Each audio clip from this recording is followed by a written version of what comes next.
channel. So today I wanted to share with you some easy either freezer meals that you can make ahead. That's what I did preparing for our baby to get here.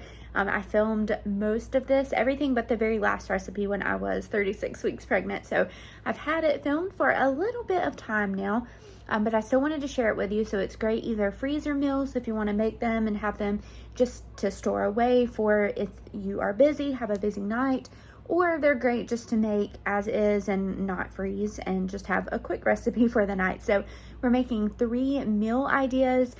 We have a cheddar, chicken, broccoli, and rice casserole. We have a tater tot casserole, and then chicken enchiladas. So all of them are super easy, not a lot of prep time. They bake in about 30 minutes, each of them, and they feed usually at least 8 people. So it is just super easy ideas for you. Make sure to tag me if you do try any of them, and let's just jump right on in with the first recipe. So we're starting out with a super easy cheddar chicken broccoli bake recipe, and I'm going ahead and cooking the chicken for both this recipe and for our chicken enchiladas. I'm just seasoning them with just salt and pepper because they'll be seasoned individually in both of the recipes themselves. So going ahead and starting with that, and then we are also going to cook rice. If you have a rice cooker, you can use that. I prefer to do it on the stove just like this, and we will be doing 3 cups of rice total. So 3 cups of water, 1.5 cups of rice, and just cooking that up. I'm going to combine all of that in a bowl with the ingredients that you saw on the first slide. If you are gluten-free, just a note to make sure that you do grab gluten-free cream of chicken soup. So I'm adding that, our cheese, and our chicken, rice, and broccoli all to the bowl to mix it up. I did add some garlic powder in. If you have onion powder, you can add that as well. I just did garlic and it came out delicious, but I know adding onion powder would be great as well. So we're starting with that. I did end up freezing this, and then on the day that we did eat it, I let it thaw to not quite room temperature, but it wasn't frozen anymore, and then I baked it at 350 degrees for about 30 minutes. So if you are not freezing it, you would just bake it for 30 minutes. If you do decide to freeze it, just make sure you let it thaw first before you do bake it.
Next recipe is for a tater tot casserole. This is a really great recipe to use also if you just have ground beef that you want to use up.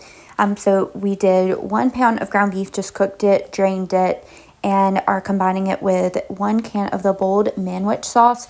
It's so funny because I do not typically like manwich.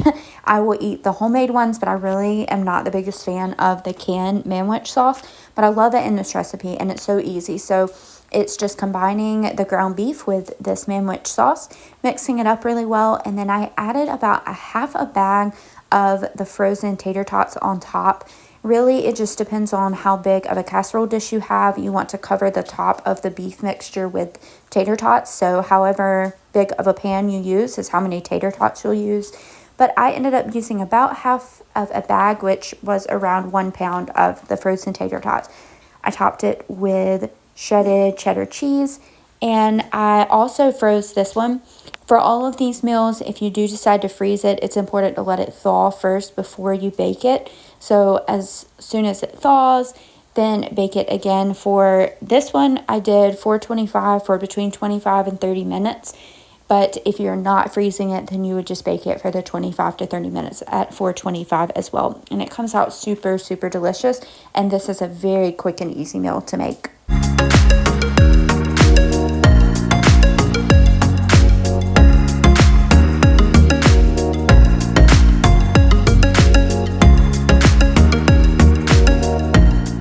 May also notice those are not my wedding bands that I have on my left hand there.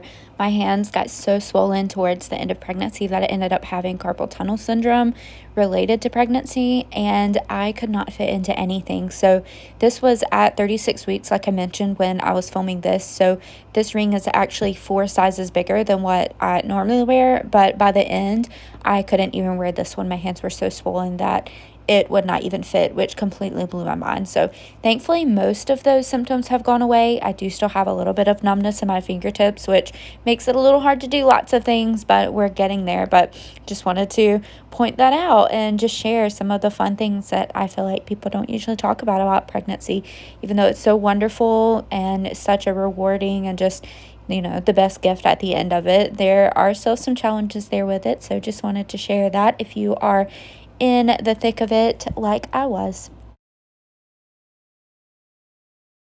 The last dinner recipe that I made were chicken enchiladas. I love making these during the weeknights as well because it's really easy to throw together. Normally, if I'm making it in the weeknights, I'll also add a can of the green chilies that are chopped up and a little bit of jalapeno juice and jalapeno peppers if you like it to be a little spicy.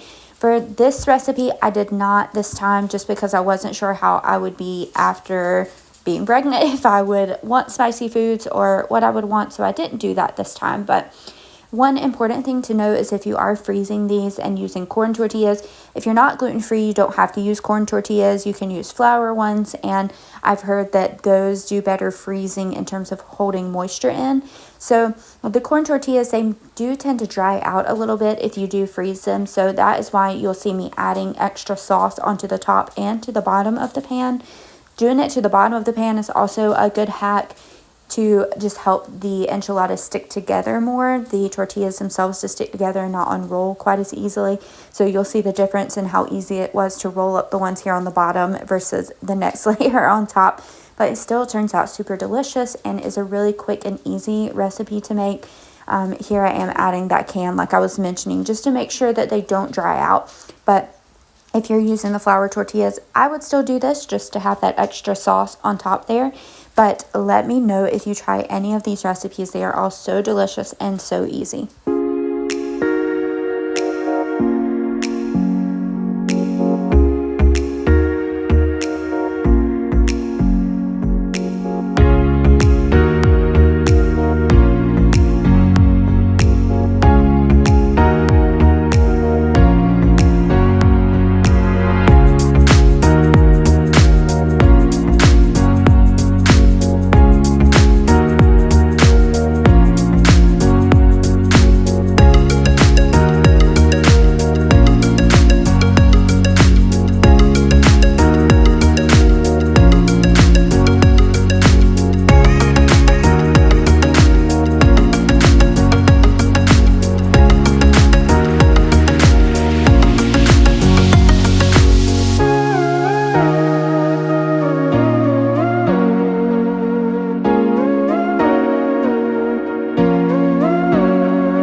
This last recipe is one that did not happen before our little girl got here, but I still wanted to make them. They're lactation cookies.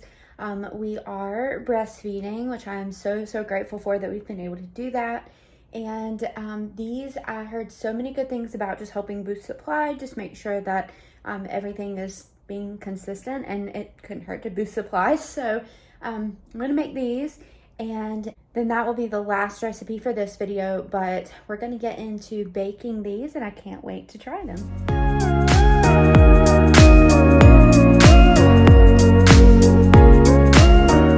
Alright, so I have 3 cups of gluten-free flour in here and 3 cups of oats. So I'm gonna go ahead and start mixing that. I already have measured out a cup of brown sugar that we'll need.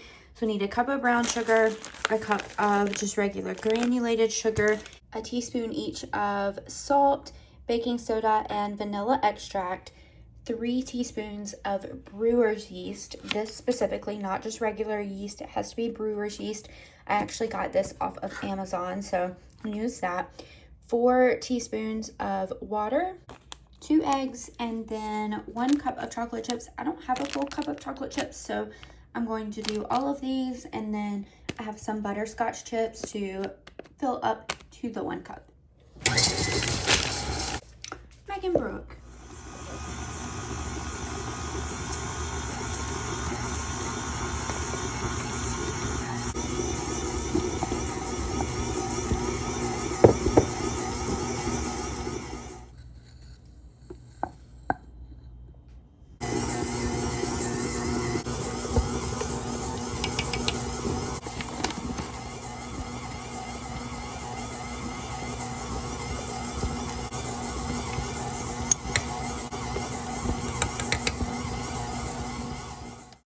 And this does come out to be very thick. So just know that you didn't do anything wrong. It's just the recipe.